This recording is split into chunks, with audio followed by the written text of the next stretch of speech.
तो दोस्तों, एक और नया दिन और मैं बलजीत परमार हाजिर हूँ एक नई कहानी, एक नया किस्सा लेकर। लेकिन सबसे पहले आपको सबको, हमारे साथ तकरीबन पिछले 4 सालों से जुड़े हुए सब लोगों को नए साल की बहुत बहुत शुभकामनाएं।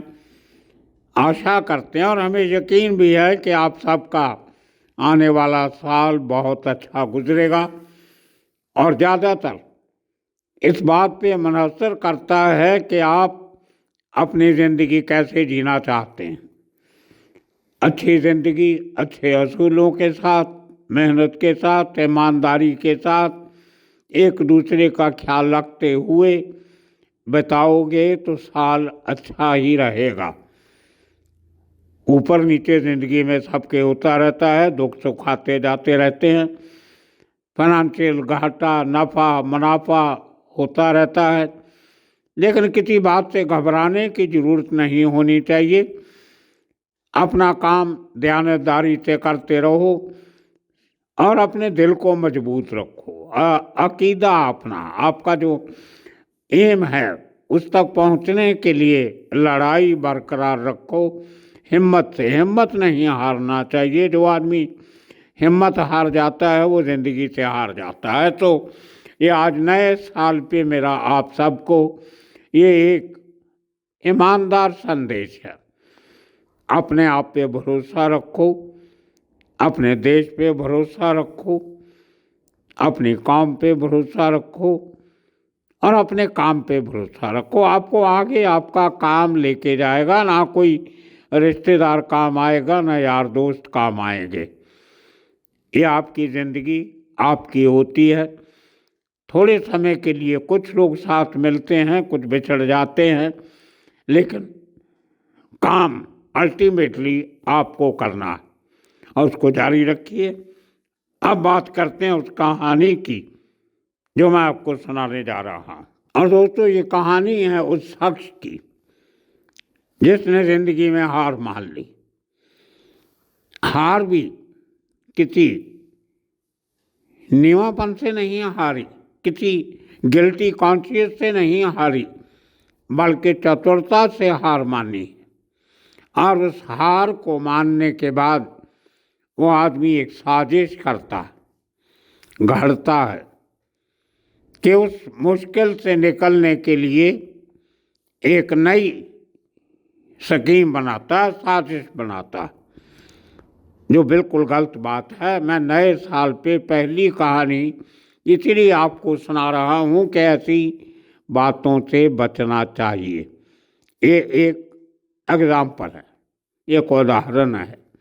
ये कहानी है गुजरात के बांसवाड़ा के पास, पालनपुर भी नज़दीक है, जो गुजरात का सबसे अमीर कस्बा। हिंदुस्तान में डायमंड के व्यापारी जितने हैं बड़े, वो सब, उनमें से 80% जो हैं वो पालनपुर के। उनको पालनपुरी सेठ कहते हैं। अरबों खरबों पति, करोड़ों पति तो बहुत छोटी बात है, वो सब पालनपुर के।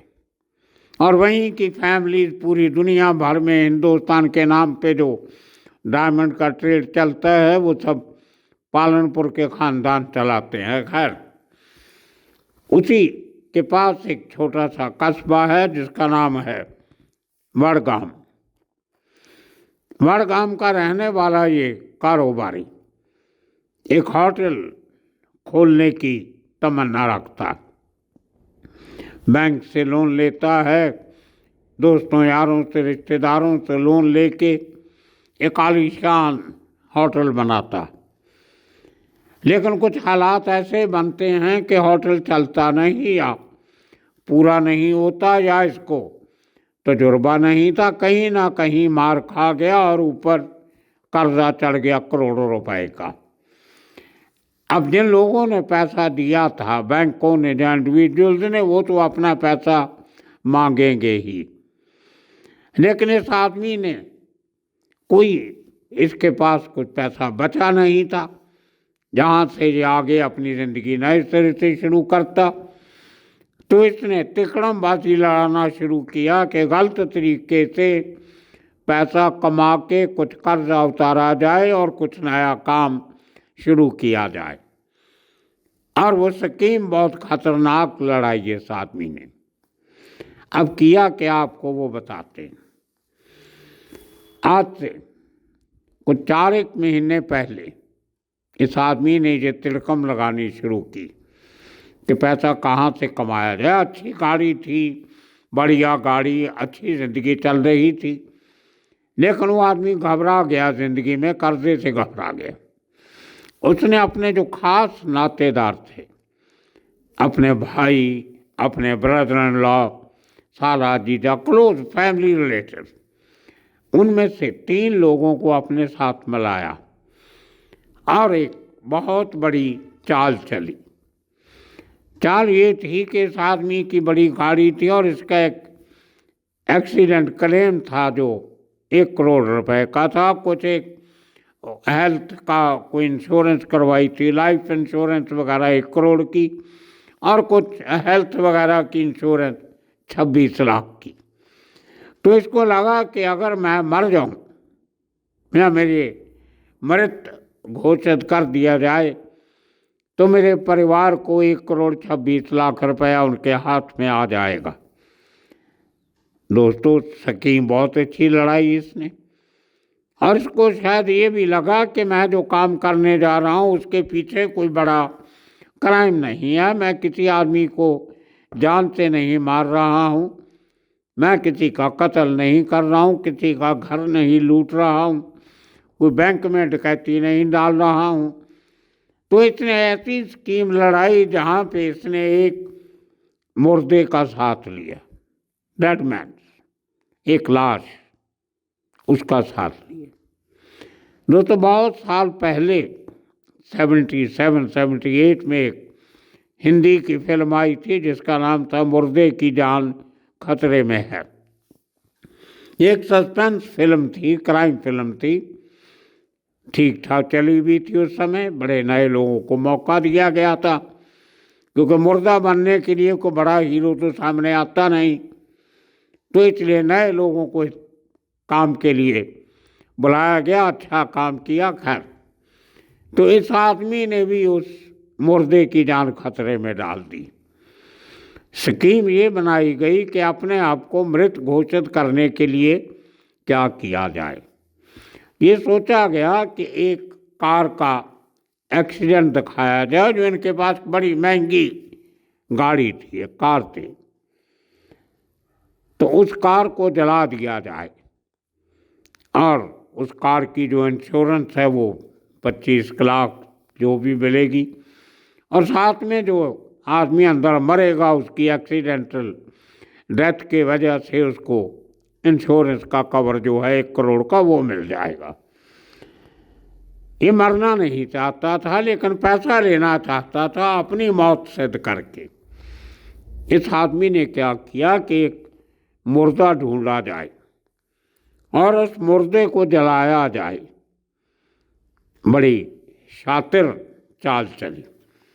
बिजनेसमैन था, पता था बिजनेस कैसे करना है, दिमाग तो तेज होता है। घाटा कैसे खा गया वो मुझे समझ नहीं आई, कर्जे में कैसे दबा वो समझ से बाहर है। जिस आदमी का दिमाग इतना दूर तक चल सकता है वो बिजनेस में घाटा कैसे खा सकता है, ये समझ के बाहर है। खैर, इस आदमी ने अपने खास रिश्तेदार, जिसमें इसका अपना भाई, एक शायद इसका ब्रदर इन लॉ, उनको साथ में लेके, और एक दोस्त खास, इनका खास पुराना बचपन का दोस्त, उसको साथ ली।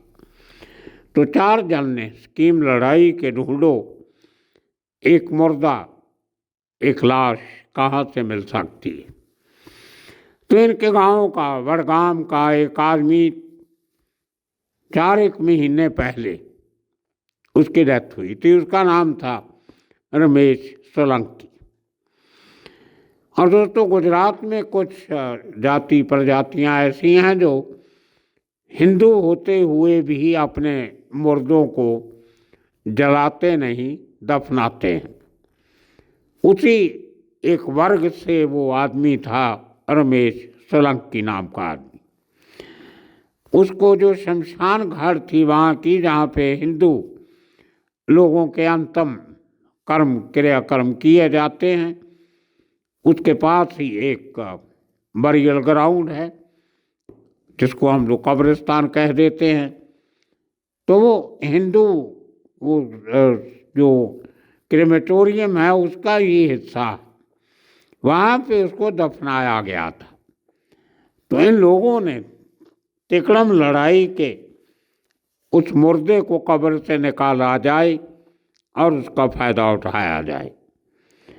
तो एक रात को जाके ये लोग उसको, जो 4 महीने पहले मरा था, 25-26 दिसंबर, रात से कुछ दिन पहले उसको निकालते हैं। जैसे 27 को ही निकाला होगा जिस दिन का ये हादसा है। तो ये रात को जाते हैं, आधी रात को उस कब्रिस्तान में कब्र को खोदते हैं। वो जिस हालत में भी वो लाश थी उसको उठाते हैं और अपनी गाड़ी में रख के, जो महंगी गाड़ी थी उसमें रख के ले जाते हैं। उसके बाद 27 दिसंबर, आज से 4 दिन पहले, इनके वडगाम एरिया के नज़दीक ही एक सड़क पे एक जली हुई कार बरामद होती और उस कार का जब पुलिस मायना करती है तो पता चलता उसके अंदर एक लाश पड़ी है, सड़ी हुई, आग से झुलसी हुई। अब बहुत संगीन मामला हो गया। अखबारों में खबरें छप गई कि सड़क पे कार का हादसा होता है, आग लगती है, उसमें एक आदमी जल के खाक हो गया। कोई सुराग पुलिस को नहीं मिलता कि ये गाड़ी किसकी है। बुरी तरह जली हुई गाड़ी आपने तस्वीरों में देखी होगी, जो हम आपको साथ साथ दिखा रहे हैं। लेकिन पुलिस अपना काम बराबर करती है। जब किसी किस्म का कोई 1-2 दिन कोई सुराग नहीं मिला तो पुलिस ने उस इलाके का कॉल डिटेल रिकॉर्ड ढूंढने शुरू किए, CDR जिसको कहते हैं। उसके नज़दीक के टावर से पिछले कुछ घंटों से जहाँ जहाँ कॉल्स हुई, फ़ोन हुए, बातचीत हुई, वो सब डाटा जो था वो निकाला गया। उसमें से पता चला कि जिस समय पे इस गाड़ी को आग लगी थी उसी समय कुछ फ़ोन कॉल एक राठौर नाम के आदमी को किए गए थे। और भी कुछ नाम सामने आए, लेकिन जब उन लोगों से बातचीत पुलिस ने की अपने तरीके से तो उनका कोई लेना देना सामने आया नहीं। लेकिन राठौर नाम के शख्स के साथ जब पुलिस को बातचीत के बाद पता चला तो सामने आया कि ये जो गाड़ी है ये उस शख्स के नाम पे है। इसका जो डॉक्यूमेंट्री एविडेंस चाहिए थी वो पुलिस ने ढूंढते हुए जब पता किया तो ये गाड़ी उसी शख्स के नाम से निकली जिस आदमी का नाम उस राठौर ने लिया था कि उसके साथ बात हुई थी। अब पुलिस को ये शक हुआ कि जो आदमी फ़ोन कॉल पे बात कर रहा है इस घटना के बाद, गाड़ी को आग लगने के बाद, वो तो बात कर रहा है, तो जो गाड़ी के अंदर जो लाश पड़ी है जली हुई वो किसकी है। तो पुलिस उस शक पे काम करने लगी। उन्होंने आसपास के जो पुलिस स्टेशन थे उस इलाके के, वहाँ पता किया कि कोई मिसिंग पर्सन कंप्लेंट है, कोई शिकायत है जहाँ किसी ने कहा हो कि उनके परिवार का कोई आदमी मिसिंग है, घर पे नहीं आ रहा है। लेकिन कोई ऐसी शिकायत मिली नहीं। उसके बाद स्टेट कंट्रोल को, पूरे गुजरात के स्टेट सब जिलों के कंट्रोल रूम से राब्ता साधा गया और पता किया गया कि कोई मिसिंग पर्सन इन दिनों में जो अभी तक मिसिंग हो। तो भी कोई बात नहीं आई सामने। अचानक उस राठौर के साथ बातचीत करने के बाद जो नंबर मिले और कनेक्टेड, उनके चलते हुए पुलिस पहुंच जाती है इसके एक सहयोगी के साथ, जो इसके साथ था, मकवाना, उसका शायद सरनेम था या कुछ और था, उसके पास पहुंच जाती है और वहाँ से पता चलता है कि ये लाश जो जलाई गई है वो एक कब्रिस्तान से निकाली गई थी। और जब वो पुलिस को और टेंशन बढ़ जाती है कि कब्रिस्तान में तो मुस्लिम कम्युनिटी के लोगों को दफनाया जाता है, लेकिन जब ये उनको एहसास हुआ कि कुछ ऐसे हिंदू लोग भी हैं जो अपने मर गए लोगों को दफनाते हैं, आग नहीं लगाते, जैसे आपको पहले बताया, तो पता चला कि जो हिंदू लोगों के जो कब्रिस्तान हैं वहाँ पे जाके तहकीकात शुरू हुई। करते करते उनको एक सीसीटीवी फुटेज मिल जाती है उस वडगाम के एक हिंदू शमशान घाट के अंदर बने हुए कब्रिस्तान की, जहाँ पे उसको, हालांकि काफ़ी थोड़ी धुंधली तस्वीर थी उस सीसीटीवी फुटेज में, लेकिन उसमें पहचान में आया कि इस पूरी घटना का जो सूत्रधार था दलपत सिंह परमार, हमारे वाला सरनेम है उसका भी, तो दलपत सिंह परमार उस फुटेज में नजर आता है और उसके साथ 3 आदमी नजर आते हैं जो कब्र को खोदते हुए तो नजर नहीं आए, लेकिन उसको कब्रिस्तान से बाहर ले जाकर गाड़ी में रखते हुए एक लाश को नजर आते। और फिर पुलिस ने 27 को ये जली हुई लाश मिलती है, 27 तारीख को, 28, 29, 30 तारीख तक पुलिस बहुत मुस्तैदी से काम करती है और पूरी फुटेज के बेस पे लेके, और जो जली हुई लाश की हड्डियां मिली थी उनका एमरजेंसी उनका डीएनए टेस्ट करवाते हैं लैब से। डॉक्टरों की टीम को बुला के, जिस काम में कई महीने लगते हैं, पुलिस ने अपना काम कुछ घंटों में पूरा करवा लिया, डॉक्टर्स की मदद से, साइंटिस्ट की मदद से, फोरेंसिक एक्सपर्ट की मदद से। और इसके घर वालों के सैंपल लिए गए दलपत सिंह के, और जब दोनों डीएनए सैंपल मैच किए गए तो वो मैच नहीं हुए, तो पुलिस का शक और पक्का हो गया कि हो सकता है कि यही लाश जो ये लोग 4 लोग उस कब्र से निकाल के लेके गए थे, उसी लाश को जलाया गया।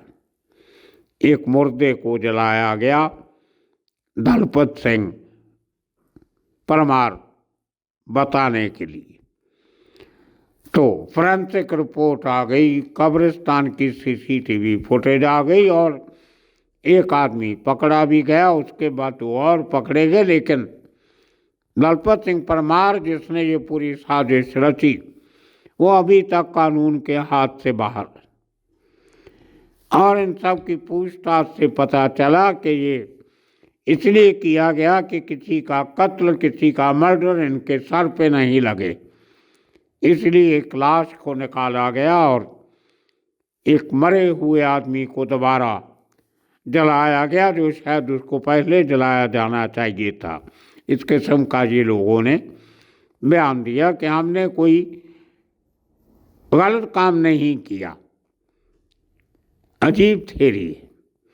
अगर ये भाई साहब ने, दलपत सिंह परमार ने, इतना दिमाग अपना बिजनेस बराबर चलाने में लगाया होता तो शायद उसके सर पे कर्जा ना चढ़ता, और वो कर्जा उतारने के लिए उसको ये पूरा प्रपंच नहीं रचाना पड़ता, ये साजिश नहीं गढ़नी पड़ती थी। सो दोस्तों, आज के इस नए साल के मौके पे हम आपसे एक ही प्रार्थना करते हैं कि अच्छे बुरे दिन हर आदमी की ज़िंदगी में आते हैं, उनसे घबराना नहीं चाहिए, उनसे बचने के लिए गलत काम नहीं करना चाहिए, और जो आदमी गलत काम करता भी है तो उसका साथ नहीं देना चाहिए। हमें जुर्म की दुनिया से दूर रहना चाहिए, क्राइम से, जराइम से दूर का रिश्ता नहीं रखना चाहिए, क्योंकि ये कभी किसी को पे नहीं करता, जुर्म कभी किसी को माफ़ नहीं करता और ज़्यादा देर छुपा भी नहीं रहता। आज नहीं तो कल आप पकड़े जाते हो, तो फिर ऐसा काम करने की ज़रूरत क्या है। बहुत से लोग मिलेंगे आपको साथी इस काम में साथ देने के लिए, लेकिन अल्टीमेटली नुकसान सबका होता है। तो आज नए साल के नए वर्ष के पर्व पे मेरी आप सब लोगों से यही अपील है, एक आपको बड़ा होने के नाते सलाह है कि जहाँ तक हो सके अपने सही रास्ते पे चलो, गलती मत करो, क्राइम मत करो, हिम्मत से ज़िंदगी से लड़ना सीखो। ये एपिसोड बनाने का मेरा मकसद यही था जो इस दलपत सिंह परमार ने नहीं किया, और आखिरकार अब 3 आदमी पकड़े गए, खुद भागा हुआ है, आज नहीं तो कल पकड़ा जाएगा। अब पहले तकलीफ़ें थीं, अब और हो गई, और उसके साथ 3 और फैमिलीज़ को इस सारे पूरे जंजाल से निकलना मुश्किल हो जाएगा। और साथ में अभी ये भी आ रहा है कि शायद उनके घर की किसी औरत का भी कोई रोल था, वो भी देखना पड़ेगा, सामने आएगा तो। और वहाँ के जो एसपी हैं अक्षय राज सिंह मकवाना, उन्होंने कहा है कि हम बहुत जल्दी इस आदमी को भी ढूंढ लेंगे और जो लोग शामिल हैं उनको भी पकड़ लेंगे। लेकिन बहुत सराहना करनी चाहिए बनासकांठा की पुलिस की, अक्षय राज मकवाना की, जिन्होंने इतनी हिम्मत से 3-4 दिन में ही पूरी एक कत्ल की गुत्थी सुलझा ली। तो दोस्तों, आप सबको एक बार फिर नए साल की मुबारक। आने वाले दिनों में इसी तरह आपसे वास्ता कायम रखेंगे। तब तक के लिए आप सबका बहुत बहुत शुक्रिया, धन्यवाद।